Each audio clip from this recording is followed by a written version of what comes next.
So let's start with the beginning. In the beginning, we elected Joe Biden on an unprecedented, platform. And it was unprecedented in a lot of ways. As folks know, he was not my first choice in the primaries. He probably wasn't a lot of your all's first choice in the primaries, but we all knew the fascist threat that is in front of this country, that was in front of this country and continues to be in front of this country. And what we could do is our best in that situation. But listen, we start off and we start off this infrastructure vote. We elect the president on an unprecedented infrastructure platform. And that's the thing. We are and continue to be willing to pass this with the Build Back Better Act.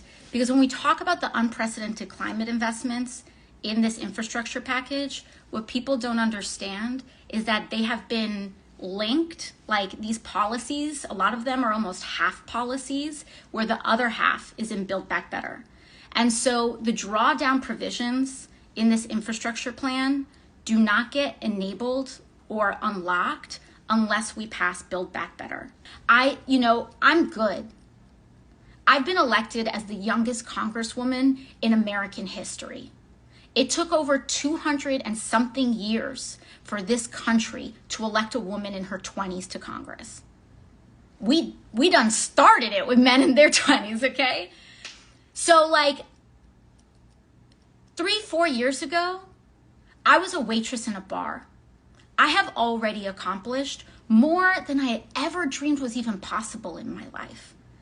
And the headlines are very important. I'm not even gonna say they're not important, because in politics, you need narrative, you need momentum, you need to measure all of these things. And this was a very badly needed victory for the president. And again, I commend him from getting it, because I've already accomplished more than I ever dreamed. And so the rest of my life is in repaying that debt to you all. What was happening was that we wanted to hold these two votes together.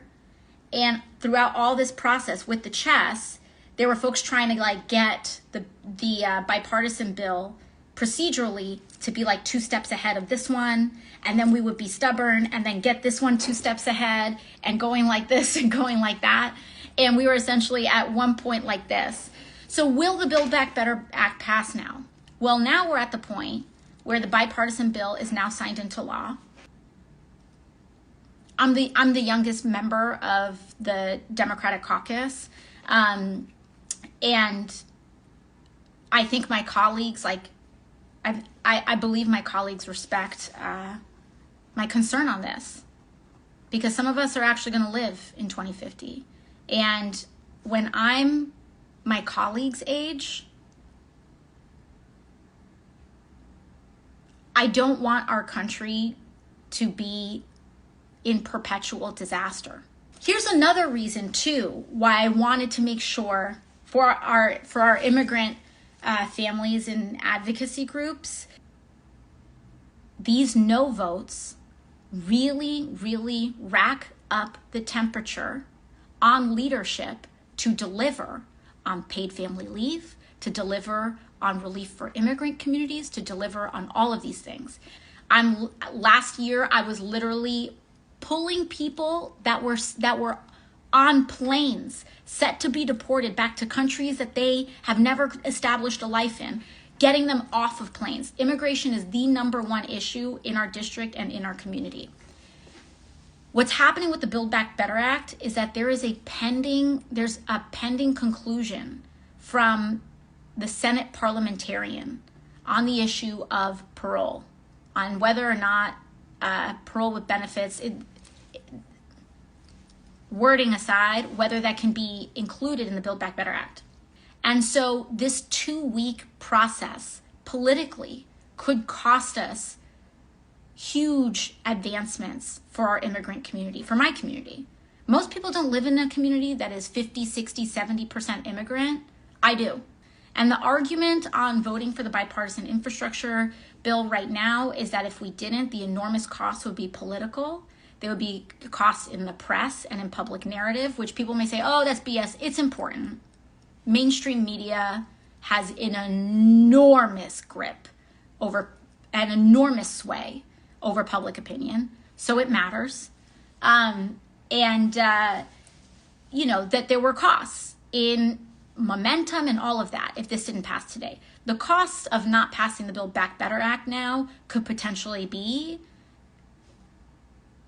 relief for our immigrant families in any way, like in just a broad spectrum of possibilities. So, you know, this is what this is about. This is what this is about.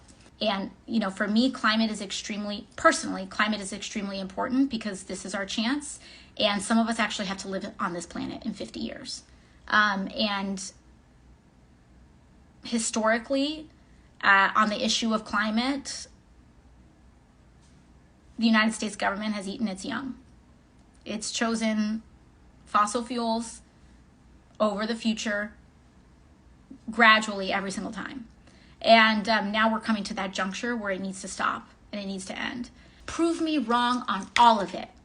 If I lose my seat because I'm proven wrong and all of these things are protected and passed as is, and we deliver for immigrant families and we deliver, like, worth it. I want to be so wrong about this. In politics, if you think about politics as like a universe, the wealthy, the privileged, and the power are the sun around which all of our political institutions revolve around. It's the issues that the wealthy, the affluent, and the privileged care about are by and large what mass media covers. It's what Congress circulates around, all this other stuff. And communities like ours are Pluto. And we're trying to just get a little bit in with everybody else. So, okay, that's just what it is. I'm just keeping it 100 with you all. And what we saw, for example, in Virginia was an absolute cratering of the youth vote. And people are just conditioned like, oh, that's supposed to happen. Like that happens every time. It doesn't always have to happen. I'm praying for all of us, y'all. All right, that's enough. Bye-bye.